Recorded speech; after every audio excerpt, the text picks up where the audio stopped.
네, 이용수 할머니가 2차 기자회견을 했습니다마는 윤미향 당선인이나 정의연 측에서는 아직까지 입장이 좀 나오지 않고 있습니다. 나오는 대로 저희들이 좀 자세히 전해드리도록 하겠습니다. 윤미향 당선인의 행방 아직은 이제 오리무중입니다. 조만간 모습을 드러내질까 생각도 하고 있는데 먼저 이용수 할머니의 기자회견 내용부터 좀 정리를 하나씩 해나가도록 하겠습니다. 자, 김태일 기자, 윤미향 당선인에 대해 오늘 참석은 하지 않았습니다만 이용수 할머니는 TV 화면을 통해서 윤 당선인에게 할 말을 다 한 것 같아요. 특히 왜 이제 와서 이런 사실들을 기자회견을 통해서 폭로했느냐라고 하는 대목에서 지난 3월 30일 날 자신이 윤미향 당선인이 아니죠. 이제 후보자 신분이겠죠. 더불어시민당의 비례대표 후보자 신분이었을 텐데 3월 30일 날 윤미향 후보자에게 윤미향 이사장에게 전화를 해서 와라, 나한테 와서 좀 이런 얘기를 들어라라고 했는데 당시에 윤미향 이사장이 가지 않고 기자회견을 해볼 테면 해봐라라는 식으로 얘기를 했다는 거예요. 그래서 지난 5월 7일 날 본인이 선거가 끝난 이후인 5월 7일 날 자신이 1차 기자회견을 했고 그리고 오늘 2차 기자회견을 했다라고 했는데 이 부분을 조금 확인 좀 해봐야 될 것 같아요. 그렇죠? 윤미향 당선인에게 이 사태, 30년 동안 자신을 속여온 문제에 대해서 허심탄회하게 대화를 나누자라고 얘기를 했는데 윤미향 당선인이 거절했다는 얘기예요? 그렇습니다. 오늘 이용수 할머니가 얘기한 건 날짜까지 정확하게 기억을 하고 있습니다. 3월 30일이라는 거죠. 이용수 할머니가 1차 기자회견을 한 게 5월 7일인데 그 전인 3월 30일에 이미 이용수 할머니가 안고 있는 문제들, 그러니까 이용수 할머니가 얘기하고 싶었던 문제들에 대해서 두 사람 간 터놓고 얘기하고 싶어서 전화를 했고 하지만 이 윤미향 당선인은 이에 응하지 않았고 할머니가 그렇다면 나는 기자회견을 하겠다라고 얘기했더니 그럼 기자회견을 할 테면 해보십시오라고 해서 5월 7일 날 날짜를 잡아서 기자회견을 하게 됐다 이렇게 얘기를 했는데 과연 정말 3월 30일 날 이용수 할머니와 윤미향 당선인이 통화가 있었는지 통화를 했다 그러면 윤미향 당선인이 이용수 할머니의 이 같은 제안을 거절을 했는지를 한번 확인해 봐야 될 것 같습니다. 할머니의 주장이긴 합니다만 3월 30일 날 할머니가 윤미향 당선인에게 전화를 해서 한번 얘기를 하자라고 했는데 윤미향 당선인이 이를 거절했고 할머니는 5월 7일 기자회견을 했다라고 아까 앞서 이제 얘기를 했습니다. 근데 윤영걸 대표님 그러니까 선뜻 이해하기 어려운 게 3월 30일 날 전화를 했고요. 4월 15일 날 총선이 치러져서 윤미향 당선인의 당선이 확정이 됐습니다. 그로부터도 보름여가 지난 5월 7일 날 1차 기자회견을 했고 오늘 이제 2차 기자회견을 했는데 4월 15일 날 총선이 끝난 이후에 보름여가 지난 시점인 5월 7일 날 기자회견을 했다는 것이 약간 시간이 좀 길지 않나 싶어요. 3월 30일 날 그런 경고성 메시지를 했다면은 총선과 무관하게 내지는 총선이 끝나자마자 기자회견을 통해서 이런 30년 동안 속아온 부분, 회계 부정 또는 윤미향 당선인에 대한 서운함 이런 것을 밝혔어야 되는 게 아닌가 이렇게 또 생각이 돼요? 그렇죠. 뭐 3월 30일 날은 이제 후보 때니까 그때 좀 얘기 좀 하자 와라 그랬더니 안 왔다는 거 아니에요? 근데 이제 다시 얘기한 건 5월 7일이니까 시간 차이가 거의 한 달, 한 일주일 정도 되는 거예요. 그러니까 선거에 영향을 줄 것 같으면 선거 전에 했으면 어떻게 보면 효과가 제일 극대화됐겠죠.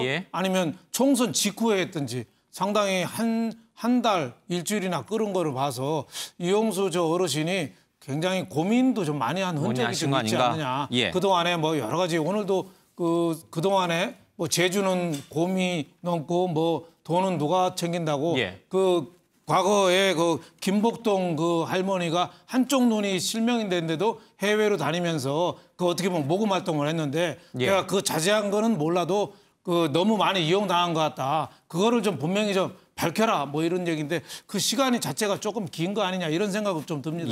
실제로 이 할머니께서 처음으로 기자회견을 하고자 했던 날은 4월 2일입니다. 4월 2일에 이 기자회견을 하고 싶다라고 최영상 대표한테 얘기를 했었는데 당시 할머니가 좀 있다 보면 이제 선거니까 근데 또 선거에는 영향을 주고 싶지 않다라는 판단에 이제 4월 15일 이후로 기자회견을 미뤘었고요. 그리고 나서 4월 22일경에 한번 공개적으로 이 할머니가 이 윤미향 당선인의 반대하는 입장을 공개적인 목소리를 내긴 했습니다. 당시에 근데 언론에서 좀 주목을 하지 않아서 이만큼 보도가 되지 않았는데요. 어쨌든 그 너무 선거 이후부터 5월 7일까지 기간이 너무 긴 것 아니냐라는 부분에 대해서는 계속 할머니께서는 준비를 하셨고 좀 목소리를 내왔던 점을 전해드립니다. 4월 2일 날 애초에 기자회견을 예정했다는 것은 최용상 지금 대구 정신대 피해 대책 협의회 대표죠? 최용상 대표의 주장인 거죠? 네, 그렇습니다. 이 전에 할머니가 기자회견을 하고 싶으니 기자들을 모아달라라는 1차 기자회견 때 현장에 있었던 네, 분? 그렇습니다. 본인이 부추긴 게 아니라 먼저 기자회견 장소를 마련해달라라는 요청으로 좀 이 자리를 마련하게 됐다라는 설명 과정에서 이런 배경도 설명이 있었습니다. 알겠습니다. 지금 이제 화면에 왼쪽 화면에 서 있는 남성분이 바로 이제 최용상 대표인데 알겠습니다. 어쨌든 이 3월 30일 날 이 할머니가 윤미향 당선인과 이런 식의 대화를 했다라는 거, 이 부분은 좀 윤미향 당선인 측에서 사실관계를 또 추가로 좀 저희들이 취재를 해봐야 될 것 같아요. 다음 두 번째 오늘 할머니 기자회견에서 사실은 조금 서운함이 굉장히 많이 묻어났었는데 그 서운함의 원인을 쭉 찾아가다 보면은 이 정대협이라고 하는 거, 윤미향 당선인이 간사로 시작해서 이사장까지 지내면서 대표까지 지내면서 끌어왔던 이 정대협이라는 것이 사실은 정신대 대책협의회인데 정신대와 위안부 피해 할머니는 완전히 다른 거다. 이 다른 건데 정신대 대책협의회가 왜 할머니들, 위안부 피해 할머니들 끌어들여서 자신들의 정치적 행위를 했느냐. 이제 이 부분이 깔려 있거든요. 정신대와 위안부 피해 할머니는 어떻게 다른 건지 그 개념을 먼저 좀 머릿속에 놓고 이 할머니의 설명을 좀 들어야 될 것 같아요. 약간 좀 충격적인 말씀을 하셨는데 그러니까 처음에는 윤미향 당선인에 대한 개인적인 서운함을 주로 말씀을 하셨다고 생각을 했었는데 오늘 모두에 말씀하신 게 지난 30여 년간 우리나라 위안부 운동을 이끌어온 게 정대협이거든요. 정신대 대책협의회 이 단체거든요. 그런데 이 단체의 존재 의의 자체를 부정을 하신 거예요. 라고 하면서 그 한 논리가 뭐냐면 정대협은 정신대 대책협의회인데 거기는 정신대를 위한 단체다. 정신대는 위안부가 아니다. 정신대는 일제 식민지 시대 때 끌려갔던 우리 조선 근로자, 여성 근로자들을 말하는 거예요? 그러니까 정신대라는 표현으로 여러 가지가 이야기가 나오는데 일단 그 근로정신대라는 표현도 있었고요. 공장 가서 일하신 분들. 근데 우리가 정신대 운동, 뭐 위안부 운동이라고 했을 때 그 운동은 주로 이제 위안부 할머니 분들하고 연관된 것이었는데 다만 단어를 정신대 대책이라고 표현을 했을 뿐이지 사실 그거 가지고 근로정신대 운동을 많이 하진 않았었거든요. 근데 이용수 할머니께서 갑자기 지금 이게 다 근로정신대를 위한 운동이었다는 식으로 말씀하시면서 위안부는 이용만 당했다. 근로정신대를 위한 운동에. 만두 속에 우리가 만두 속 역할을 했다. 약간 좀 납득이 좀 되지 않으면 사실 지난 30년간 위안부 운동을 했다고 우리는 다 알고 있었는데 그리고 더 나아가서 이용수 할머니가 일본이 왜 사죄를 안 하는지 그 이유를 이제 알았다. 그 이 정대협이 정신대 운동을 하는 데인데 거기서 정신대 운동을 하고 있는데 일본이 위안부 문제를 왜 사죄를 하겠느냐 이런 취지로 말씀을 하셔서 일본이 사죄를 안 하는 건 우리나라 단체 때문에 사죄를 안 하는 게 아니라 일본 정치인들이 잘못된 생각을 가지고 있기 때문에 사죄를 안 하는 건데 이게 우리나라 단체 탓이라고 말씀하시는 것도 사실 조금 납득이 안 되고 그래서 지난 그 정대협의 30년 성과를 모조리 이렇게 부정하시는 이야기를 한 대목이 어떠한 그 속에 마음이 있으신 건지 아직까지는 선뜻 이해는 되지 않는 상황입니다. 사실 이제 엄밀하게 말하면은 정신대는 이제 조선 근로자 정신대, 그러니까 이제 일제 식민지 시대 끌려가서 공장에서 강제 노동을 한 조선의 피해 여성들을 지칭하는 것이고 위안부 피해 할머니라고 할 때 위안부라고 하면은 군 성노예로 이제 할머니는 굉장히 표현을 싫어하긴 합니다만은. 일본 군에 끌려가서 성노예로 피해를 입은 할머니들을 합니다. 엄격하게는 이제 구분되는 용어이긴 한데 사실은 위안부 피해 할머니들의 운동을 이제 정대협이 해왔기 때문에 혼용해서 이제 어느 순간부터 우리가 쓰기 시작했죠. 그러니까 우리 사회가 위안부라는 단어 자체를 좀 안 쓰려고 했던 것이고 그분들 심정을 이해해서 그리고 성노예라는 단어도 이제 이용수 할머니는 내가 누명을 썼다. 이 나중에 누명을 벗고 싶다 이렇게 말씀을 하셨지만 이제 이런 단어를 나한테 강제로 쓰게 하면서 나를 이용했다 이런 취지로 말씀을 하신 것 같은데 사실은 성노예라는 단어도 이게 그 유엔에서 정한 표준 단어거든요. 다만 우리가 웬만하면 이 말 안 쓰려고 하는 거거든요. 그분들 입장을 생각해서 그래서 정신대라는 표현으로 조금 순화를 했던 것인데 이 단어를 좀 누명이라고 표현을 하신 것도 조금 이해는 되지 않습니다. 오히려 이 정대협의 활동이 위안부 피해 할머니들에게 집중되면서 진짜 이 정신대 피해 할머니들이 오히려 자신들은 이 소외당하는 그래서 정신대 피해 할머니와 위안부 피해 할머니가 사이가 좋지 않았다라는 얘기도 사실은 좀 있었습니다. 어쨌든 그렇게 좀 구분지어 놓고 봤을 때 이용수 할머니는 정대협이 위안부 할머니들을 끌어들여서 엉뚱한 짓을 벌이는데 이용을 했다. 지금 이제 이렇게 서운해하고 계시는 것 같습니다. 의혹과 관련해서는 대부분 1차 기자회견 이후에 여러 가지가 나오긴 했습니다만은 자, 유호정 기자. 지금 나온 얘기는 나비기금이라든지 김복동 할머니가 미국 갔을 때 모았던 여러 가지 기금 이런 것들에 대해서 자신들은 전혀 몰랐다. 그리고 뭐 수요 집회든 아니면 어디 행사든 이렇게 갈 때마다 자신들은 왜 가는지도 몰랐는데 어느 순간 거기에서 모금 활동이 벌어지고 있다더라. 그런데 그 돈이 어디로 갔는지는 전혀 자기는 몰랐다라는 얘기를 오늘 또 하셨어요. 네, 그렇습니다. 이 돈을 받아서 나왔는데 당시에 굉장히 좀 부끄러웠다. 그런데 그 돈이 어디에 쓰이는 돈인지는 몰랐다라는 취지의 얘기를 했는데요. 이 기부금에 대해서, 그러니까 후원금이 뭐 어떻게 쓰였는지에 대해서는 본인도 모르기 때문에 뭐 구체적인 얘기를 안 한 것도 있지만 계속해서 반복을 했던 것들이 검찰이 밝혀낼 것이다라는 얘기만 계속해 왔습니다. 그런데다가 이 미국에서 증언 활동을 해왔는데, 그러니까 할머니께서 하신 얘기는 본인이 위안부 정신대책협의회라면 이 정신대 할머니들이 어디를 다녀왔는지 이 부분에 대한 증언을 하게 했어야 되는데, 본인이 어디에서 어떻게 고통을 받았는지에 대한 증언을 한 번도 받아준 적이 없다. 이런 얘기를 했습니다. 그러니까 이 정신대 위안부 이걸 확실히 구분을 해야 되고, 또 위안부 할머니들이 어떻게 얼마나 고통스러웠는지 좀 구체적으로 미국이나 해외에서 국제사회에서 증언을 했던 적이 없었다라는 점을 좀 아쉬움을 토로하고 있는 상황으로 보입니다. 위안부 할머니들에 대한 서운함들이 오늘 할머니 2차 기자회견에서도 가득 좀 배어 있었습니다. 그래서 기자들이 물었습니다. 그렇다면 할머니는 윤미향 당선인이 어떻게 했으면 좋겠느냐라고 얘기를 했는데 당선인 사퇴 여부는 자기가 얘기하지 않겠다. 다만 죄를 지었으니 벌을 받아야 한다라는 말을 여러 차례 강조했습니다.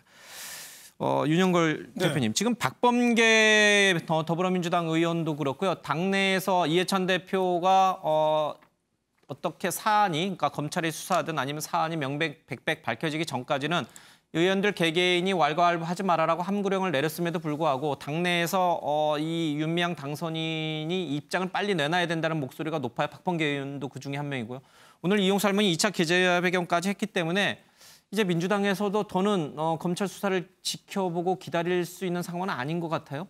그러니까 뭐 오늘 얘기한 게 이용수 어르신이 얘기한 게 죄는 지은 대로 공은 닦은 대로 간다. 그러니까 잘못한 거 있으면 처벌받아라. 그 얘기를 확실하게 한 거예요. 두 번째는, 첫째는 처벌받아라. 두 번째는 미래 세대로 해서 젊은이들끼리 교류를 하자. 세 번째는 위안부 집회, 수요 집회 좀 방식을 좀 하지 말자는 게 아니라 바꿀 때가 되지 않았느냐. 그 세 가지를 얘기했는데 더불어 민주당도 그동안에 계속 실체를 좀 밝혀야 된다 이런 얘기 했잖아요. 그리고 또 한쪽에서는 이해찬 대표는 좀 함구령도 내리고 실체는 밝혀야 된다고 하면서 한쪽으로는 좀 입단속을 좀 시켰거든요. 근데 오늘 이용수 어르신이 저렇게 얘기한 거로 봐서 이제는 검찰 수사를 좀 더 지켜보고 좀 더 확실하게 좀 나서야 될 때가 아니냐. 박범계 의원도 그랬잖아요. 옛날에 MB 사저 수사하던 수사검사가 지금 윤미향 관계 횡령, 배임 혐의 수사하고 있으니까 아마 확실하게 할 거다. 뭐 이렇게 됐으니까 제가 보기에는 한쪽에서는 검찰 수사를 지켜보고 또 한쪽에서는 21대 국회가 이제 닷새 남았습니다. 닷새 동안 버티기로 계속 가서 윤미향을 당선자에서 의원 신분으로 만들어줄 건지 아니면 지금 의혹 제기 나온 것만 해도 충분히 국회의원직을 계속하기는 좀 어려우니 자진 사퇴를 유도하든지 그 둘 중에 하나 기로에 쓴 거 아니냐 저는 이렇게 생각이 됩니다. 앞서 윤미향 당선인은 지난 13일 한 방송과 인터뷰에서 이용수 할머니와의 감정의 골이 깊어진 원인에 대해서 얘기했는데 주변 사람들이 부추겼다라는 입장을 밝혔습니다. 그런데 오늘 할머니 2차 기자회견 내용을 보면은 주변 사람들이 부추겨서 이런 갈등이 생겼다기보다는 깊게 어떠한 사건인지는 모르겠습니다만 계기가 있어서 사이가 굉장히 멀어진 게 아닌가 싶습니다. 당시 윤미향 당선인의 할머니와의 관계에 대해서 언급한 부분을 다시 들어보겠습니다. 이번에 비례를 선정하는 과정이 너무나 숨가빠서 신청하기 전에 할머니와 의논을 할 수가 없었어요. 그래서 비례를 신청하고 나서 할머니께 이러이러한 급박한 상황이 있어서 제가 신청을 했습니다. 라고 했을 때 그래 잘했어. 굉장히 지지해서 제가 뛸 듯이 기뻤고 제가 어느 인터뷰에서 우리 이용수 할머니가 저렇게 지지해 주셨습니다라는 인터뷰를 했어요. 그거를 할머니가 이제 다른 분들을 통해서 들으셨고 그때 전화를 하셨어요. 해결하고 가라. 죽을 때까지 이건 해결해야지. 어디로 가냐. 그 상실감, 그 서운함. 그래서 제가 아무리 할머니 저는 이 문제를 해결하려고 갑니다라고 이야기를 해도 그게 못 받아들여졌던 것 같고요. 그런 거 같습니다. 앞으로 풀어드려야 될 개인적으로 숙제입니다. 해결하실 문제. 문을 열어주니까 윤미향 씨가 싹 들어오는 거예요. 제가 그쪽 넘어갈 뻔했습니다. 놀라서. 그러면서 와서 무릎을 꿇고 무슨 말인지 용서? 뭐를 용서를 합니까? 뭘 가지고 와야 무엇이면 가지고 와야 용서를 하지요. 예? 하든가 안 하든가 그하는데 뭐를 용서? 보니까 엄청나더구나. 그것은 검찰에서 할 것이고 내가 며칠 후에 기자회견을 할 테니 그때 오라고 그랬습니다. 도대체 뻔뻔치 이렇게 짝이 없어요. 네, 윤미향 당선인은 이용수 할머니가 이렇게 나오는 것에 대해서 상실감, 서운함이라는 단어를 쓰긴 했습니다만은 이용수 할머니가 쓰는 단어를 보면은 확연히 윤미향 당선인의 이 체감과는 다른 것 같습니다. 김태 기자, 특히 지난 19일 날 윤미향 당선인이 대구에 있는 한 호텔에 할머니를 찾아갔을 때 정황을 오늘 할머니가 자세히 얘기했는데 화해니, 용서니 그런 단어하고는 전혀 어울리지 않는 분위기였던 것 같아요. 오늘 말을 들어보면. 그렇습니다. 일단은 그 윤미향 당선인이 무릎을 꿇고 용서를 해달라고 하지만 이용수 할머니는 도대체 내가 뭐를 용서를 해야 되냐. 네가 나에게 무슨 잘못을 했길래 내가 용서를 해야 되냐. 너 아느냐 뭘 잘못했는지 너 스스로. 그렇습니다. 예. 그런 마음이 컸던 거고요. 특히나 그 자리가 끝나고 나갔을 때 그 밖에 주변에는 뭐 교수들이나 여러 사람들이 함께 있어서 이 사람들이 윤미향 당선인을 부추긴 게 아니냐, 뭐 할머니는 이런 의심도 했던 것 같아요. 아마도 정의연 관계자들이 아니었을까로 추측이 됩니다. 예, 관계자들 중에 그러니까 교수도 이용수 있으니까요. 할머니는 윤미향 당선인이 정말 진심으로 와서 잘못을 뉘우치는 게 아니라 뭐 여러 가지 문제들 때문에 주변 사람들이 부추기면서 이런 문제들이 불거진 게 아닌가라고 이제 의심하는 상황에서 윤미향 당선인은 본인의 입장은 얘기하지 않고 무조건 용서를 해달라고 하니까 할머니 입장에서는 더욱더 이제 화가 났던 그런 상황을 오늘 얘기한 겁니다. 지난 19일 저녁에 자신은 윤미향 당선인을 만날 생각이 전혀 없었지만 누가 문을 똑똑해서 열어놨더니 후다닥 윤미향 당선인이 안에 들어왔다. 이제 이런 얘기를 하셔요. 그러니까 전혀 이제 용서나 화해하고는 좀 거리가 먼 것 같습니다. 자, 어쨌든 이것은 오늘 이용수 할머니의 주장입니다. 주관적인 생각이고 개인적인 주장입니다. 윤미향 당선인의 생각은 또 들어봐야 되고 사실관계는 의혹 부분은 검찰이 수사하고 있으니까 그것은 뭐 그것대로 밝히는데 양측의 주장이 이렇게 엇갈릴 때는 우리가 어떻게 들어서 판단을 해야 될 것인가 이게 참 애매합니다. 이 개인 간의 문제는 특히 제3자가 알기 어렵잖아요. 네, 그러니까 이제 내밀한 문제는 어차피 알 수가 없는 것이고 지금 여러 가지 뭐 부정이 있는 거 아니냐는 의혹을 받고 있으니까 검찰이 수사에 들어왔기 때문에 그 부분 이제 수사 결과를 지켜봐야 되는 것인데 의혹 부분은 이제 검찰이 수사에 맡기면 된다고 할머니 되겠어요. 이용수 할머니께서 이 윤미향 당선자한테 무슨 생각을 가지고 있는지 왜 이렇게 좀 격앙된 기자회견을 하셨는지 그 심정은 일관되게 이제 나오고 있는 것 같습니다. 첫 번째 기자회견 때도 나왔고 그다음에 인터뷰 때도 나온 바 있고 오늘도 강하게 나왔는데 윤미향 당선인이 사리사욕 챙기려고 지금 하루아침에 배신했다. 근데 여기서 사리사욕이 무슨 뜻이냐면 국회의원이 되는 행위 그 자체를 지금 사리사욕이라고 표현하시는 것 같거든요.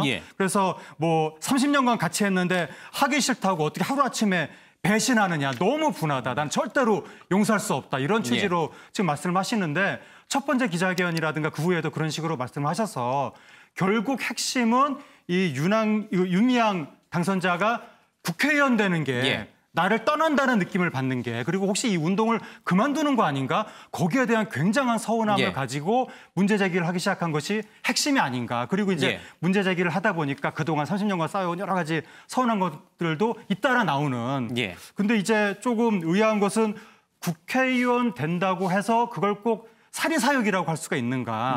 또 국회의원 되는 것은 운동을 그만두는 게 아니라 운동의 연장선상이라고 볼 수도 있는 것인데. 윤미향 당선인은 위안부 문제를 해결하기 위해서 국회의원이 된다라고 얘기를 그렇게 했죠. 주장을 하는 거죠. 그래서 이용수 할머니가 왜 국회의원 되는 걸 운동 그만두고 나를 떠나는 것 이렇게 단정을 지으시게 됐는지 그 부분이 좀 의아합니다. 예, 그것은 이제 양측의 주장을 모두 좀 듣고 좀 판단해 봐야 되겠는데 쉬운 문제는 아닌 것 같습니다. 어쨌든 단순하게 상실감, 서운함에서 빚어진 문제인지 아니면 그 이상의 무엇이 큰 부정이 있었던 것인지 그 부분을 좀 들여다봐야 될 것 같습니다. 역시 이제 부정과 관련된 것은 이제 회계 문제인데 할머니의 오늘 기자회견 내용을 들어보면은 2015년, 16년에 있었던 박근혜 정부에 있었던 위안부 협상 당시에 일본 정부로부터 10억 엔이 오는 것, 그 돈도 몰랐다 이제 이렇게 주장하시고 있고 각종 모금 행사, 수요 집회에서 학생들이 턴 대지 저금통이 어디로 흘러 들어가는지도 몰랐다라고 얘기를 하는데 그래서 이게 전혀 모를 수가 있을까요? 그러니까 이용수 어르신 얘기는 그 1992년부터 모금이 시작됐었는데 나는 거기에 대해서 그 대충은 그 흐름은 분위기는 눈치는 챘지만 전혀 알지를 못했다. 오늘 대변한 게 왜 그러면 일찍 좀 이의 제기 좀 하지 30년 가까이 그 말 못하다가 국회의원 되니까 얘기하느냐 이런 질문에 대해서 그동안에 어렴풋하게 나눴지만 정확히 알지를 못해서 제대로 다 비밀로 붙여서 나는 철저히 소외됐다. 그래서 이용수 어르신의 그 진위 논란은 앞으로 검증이 돼야 되겠지만 우리가 여기서 꼭 짚고 넘어갈 거는 청와대에서도 그렇고 지금 정부에서도 그렇고 제일 강조하는 게 피해자 중심주의거든요. 피해자인 위안부가 중심이 돼야 되는데 이게 좀 횡령이나 배임 의혹이 있다는 것 또 하나고 또 하나는 이용수 어르신이 얘기한 게 정신대 문제하고 위안부 문제가 다른데 그게 같이 엎쳐짐에 따라서 피해자가 좀 더 애매하게 됐다. 이런 논란에 대해서 더 좀 조사해보고 설명의 여지가 있어 보입니다.